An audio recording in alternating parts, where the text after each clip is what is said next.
The number of cases of autism is on the rise, and since April is Autism Awareness Month, NBC4 is airing a special at 7 p.m. titled The Autism Puzzle, the First Piece.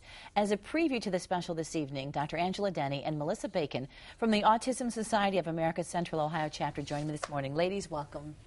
And I know both of you are parents yourselves of children with autism, and as parents, I know there are parents out there watching and thinking, how did you deal with this? What did you deal? And how did the Autism Society help you? So, Angela, let me start with you.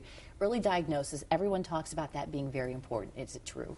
Yes, it is. When you are on this path as a parent and your child may fall within the spectrum, you really have to have it addressed early, because then it gives you more tools to deal with, to use, so you can work effectively with your child to help them close the gap between the challenges that they may have later on in life. And I'm sure, Melissa, when you first heard that diagnosis, it wasn't something that you expected. No, it was not something that we expected. And if there's someone out there who may be getting this diagnosis or having their child tested, what advice do you have for them if they find out that that's the case?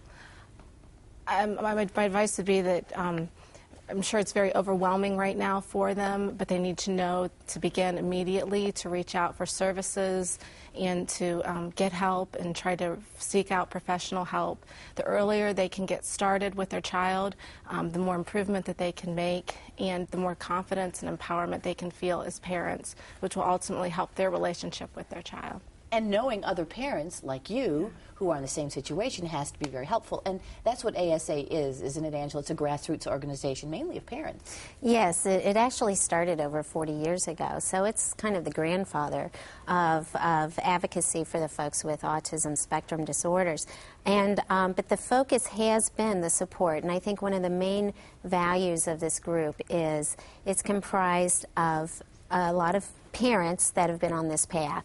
And so if you're a newly diagnosed family, or if you've been in the trenches, as I say, for a while, you have access to a host of folks that have been on this path before you. So you have individuals you can refer to that have preschool-age children, and those who have young adults and older adults on the spectrum. And so it's an abundance of resources that they offer that really... Well, and I'm sure it's a source of comfort to know that you're not alone, and there are other people who are there going through this that can help. Now, Melissa, besides the comfort factor in holding other parents' hands, can you direct parents to resources? Is that something that the Autism Society Central Ohio Chapter does? Yes, they do. They have resources available to them, and a lot of times, a lot of the phone calls that the local chapter receives are about where to go get services. And the ASA works in conjunction with Ocali and Ocali was on yesterday, a lot of information and online resources for families. But ASA also works legislatively. And Angela, what that means is you go to the State House. You sort of lobby some of our legislators to try to get more services. Am I right? Yes, we do.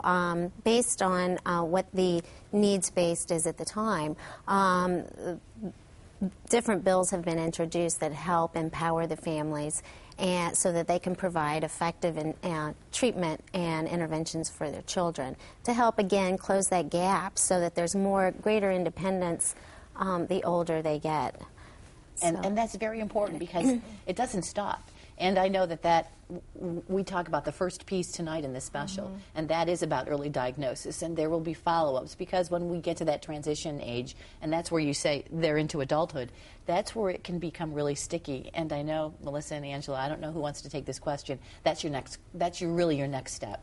Yes, it is. Transition is always in the background of the folks' minds, of the parents, because we are constantly in a position to think of the next step and how we're going to help them get to that next challenge. And into adulthood, there's a host of issues that have to be addressed and ongoing. Big part of that is support, and ASA is being very proactive in that area. That's got to be good news for parents. Well, we thank you both for being here. And a reminder tonight, again, that it is called The Autism Puzzle. The first piece airs tonight at 7 p.m. But also a reminder, our call 4 lines will be open beginning at 4 p.m. to answer your questions about autism. And Angela, I know you'll be on some of those phone lines to take those phone calls this evening. So we appreciate you being here today and also to answer the phones for us this evening. My pleasure. Thanks, ladies. Nice to meet you both. Thank you.